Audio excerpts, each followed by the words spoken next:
Hello and welcome to Hack Your ব্রেইনে।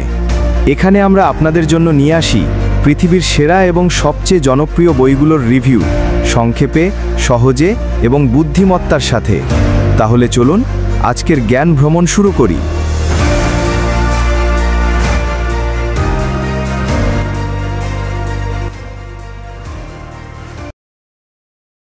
আপনি কি জানেন আমাদের মস্তিষ্ক প্রতিদিন ৩৫,০০০-এরও বেশি সিদ্ধান্ত নেয়? কোন পোশাক পরবেন, কি খাবেন, কার সাথে কথা বলবেন, সবই তো সিদ্ধান্ত। কিন্তু আসল ভয়ঙ্কর ব্যাপার হলো এই সিদ্ধান্তগুলোর বেশিরভাগই আপনি সচেতনভাবে নেন না।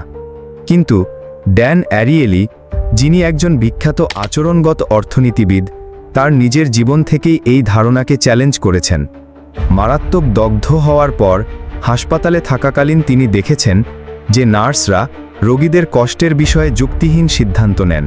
এই অভিজ্ঞতা থেকে তিনি বুঝতে পারেন মানুষের আচরণ প্রায়শই অযৌক্তিক, কিন্তু সেই অযৌক্তিকতা একটি নির্দিষ্ট পূর্বাভাসযোগ্য উপায়ে ঘটে।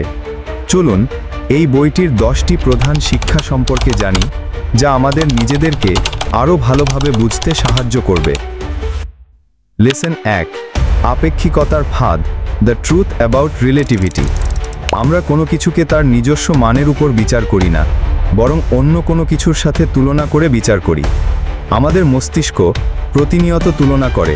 যেমন, আপনি হয়তো একটি 500 টাকার ঘড়িকে অনেক দামি মনে করবেন না, কিন্তু যখন একটি 1000 টাকার ঘড়ির পাশে 500 টাকার ঘড়িটিকে রাখা হবে, তখন হঠাৎ করে এটি সস্তা মনে হবে।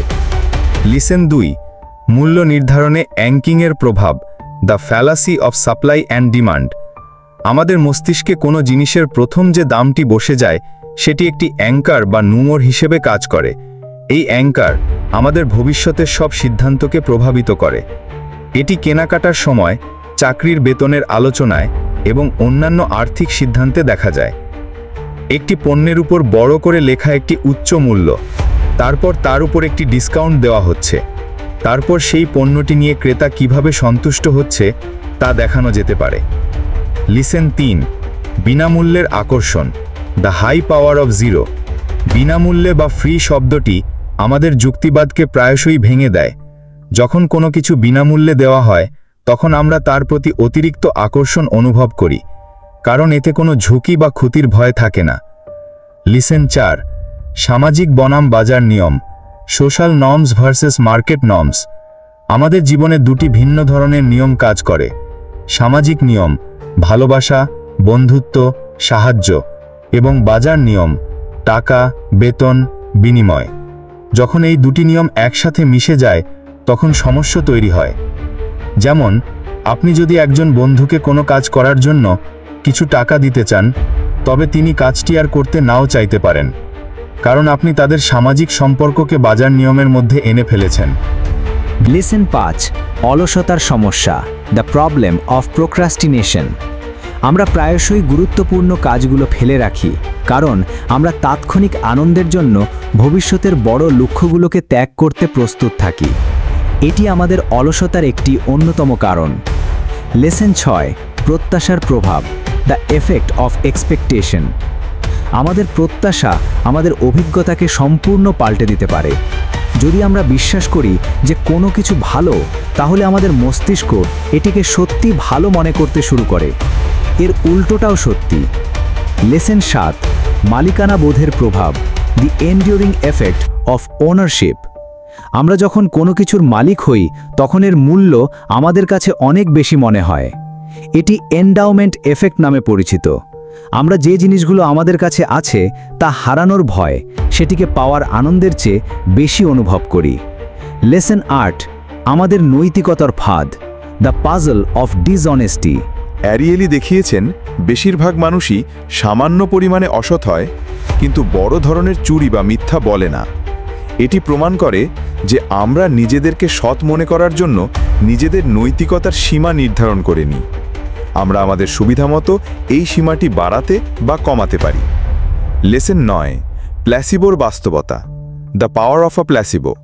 প্ল্যাসিবো এমন একটি কৌশল যেখানে একটি সাধারণ জিনিসের প্রতি আমাদের বিশ্বাস আমাদেরকে রোগ থেকে মুক্তি বা ভালো বোধ করতে সাহায্য করে। অ্যারিয়েলি দেখিয়েছেন ওষুধের দাম বেশি হলে এটি আরও বেশি কার্যকর হয়, কারণ আমাদের বিশ্বাস থাকে যে এটি উন্নত মানের। লেসন 10, আবেগপ্রবণ সিদ্ধান্ত, দ্য এফেক্ট অফ ইমোশন। আমাদের আবেগ আমাদের যুক্তিবাদী চিন্তাকে সম্পূর্ণভাবে ছাপিয়ে যেতে পারে। যখন আমরা রাগান্বিত, হতাশ বা উত্তেজিত থাকি, তখন আমরা এমন সব সিদ্ধান্ত নিই যা পরে আমাদের কাছেই অযৌক্তিক মনে হয়। আমাদের উচিত আবেগের মুহূর্তে গুরুত্বপূর্ণ সিদ্ধান্ত নেওয়া থেকে বিরত থাকা। উপসংহার: এই বইটি আমাদের শেখায় যে আমরা নিখুঁত যুক্তিবাদী নই। আমরা ভুল করি, কিন্তু সেই ভুলগুলো পূর্বাভাসযোগ্য।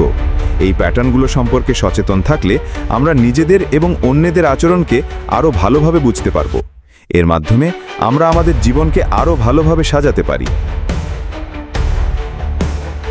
প্রেডিক্টেবলি ইররেশনাল আমাদের শেখায় মানুষ যতই নিজেকে লজিক্যাল ভাবুক না কেন, আসলে আমরা বারবার পূর্বাভাসযোগ্যভাবে অযৌক্তিক সিদ্ধান্ত নিই।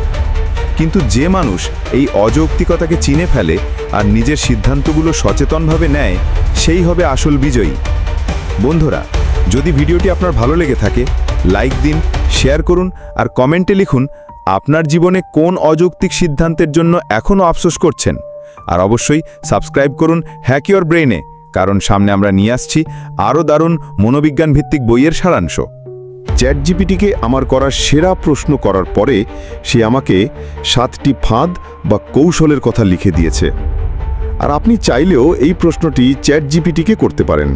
কমেন্টে পিন করে দেওয়া আছে, আর সবাই একটি কমেন্ট করে যাবেন প্লিজ।